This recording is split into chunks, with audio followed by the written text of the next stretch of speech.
Hey everyone, welcome back to the channel. In today's video, I'll show you how to debug code with ChatGPT. Let's get started.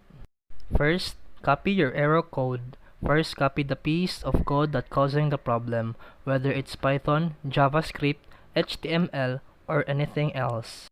Then, paste and ask. Open ChatGPT and type, "Here's my code. It's not working. Can you help me fix it?"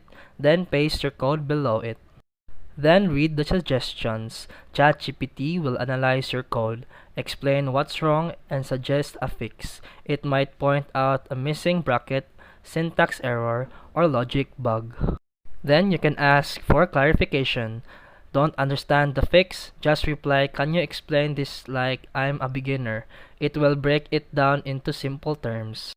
Then test the iterate. Try the correct code. If it still doesn't work, paste the error message. Then ChatGPT will help you troubleshoot step by step. And that's it for today's video. If you found this helpful, please like and subscribe for more videos. See you in the next one.